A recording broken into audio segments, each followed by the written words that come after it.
The NICU teaches you a new grammar. Everything is measured, everything beeps, everything waits. You learn how to sit without fidgeting because movement feels like temptation. You learn how to read faces from above masks. You learn the exact weight of your own hands when they rest on plastic. I stopped calling it night or morning. I called it after rounds and before the next feed. I slept in the chair because the chair didn't ask questions. I ate from the vending machines because they didn't require explanations either. The message I sent was short. Not poetic. Not desperate. We need support. Please. I stared at it before hitting send, deleting an exclamation point I didn't want to justify later. I sent it to my family group chat. It was supposed to be a net, not a performance. The reply came an hour later.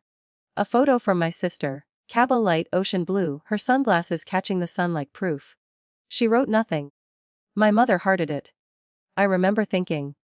That's interesting, the way you think when something quietly disappoints you. And you don't yet know it will become permanent. Nobody came. Nobody even asked what support meant.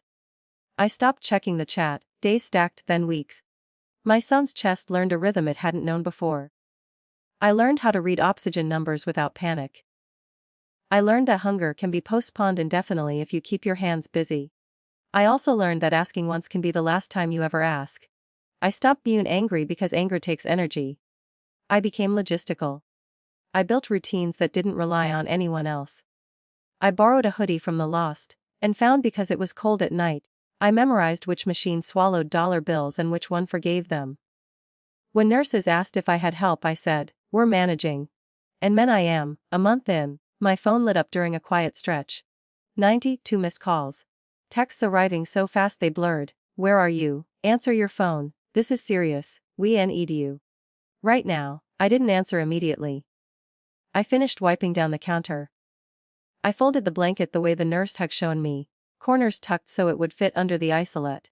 Then I stepped into the hallway and called back. My mother answered on the first ring, breathless. "We don't know what to do." She said, "No hello. No my name. Your aunt collapsed at home. The doctors think it's her heart. They're transferring her, and your sister is stuck out of the country. And someone needs to be here to make decisions." I waited.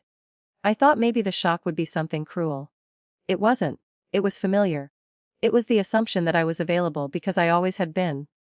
"I can't," I said. There was a pause. I could hear the hospital on her end too. Overhead announcements. The shuffle of urgency. Parallel worlds. "What do you mean you can't?" she asked. Not unkindly, confused, as if I'd told her gravity had changed. "My son is still in the NICU," I said. "I told you that." Another pause. "Shorter this time. They won't let you step away for a few hours?" she asked. "This is family." Something inside me clicked into place, not anger, not triumph. Alignment. "I need to understand something." I said. "Have you told the hospital he exists?" Silence. Then a sound like papers being moved. "They need a legal next of kin present," she said. "They're asking questions I can't answer." "I see," I said.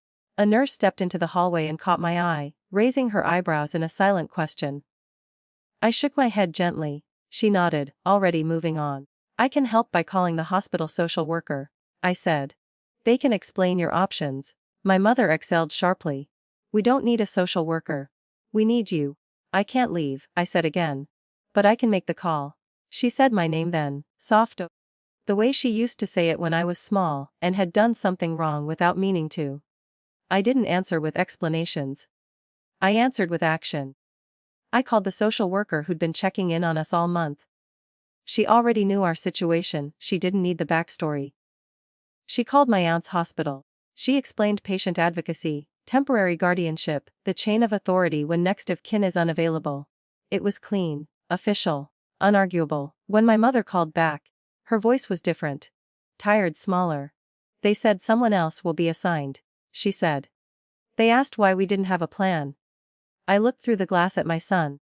His chest rising and falling with the help of a machine that never once assumed I could do more than I was doing. "I did have a plan," I said quietly. "It just didn't include me being invisible." She didn't argue. She didn't apologize either. She said she had to go afterward. Nothing dramatic happened. No speeches, no reckonings. My sister sent a message days later asking how the baby was doing. I replied with a photo of his hand around my finger. No caption, My phone went quiet again. In the NICU, progress is counted in increments too small for celebration. A tuber moved a number lowered. A nurse saying, "This is good," without smiling. I sat in the chair and ate a granola bar that tasted like dust and relief. For the first time in weeks, I felt something like dignity return, not because anyone gave it back to me, but because I stopped handing it out where it disappeared. My son slept, he breathed. And I stayed.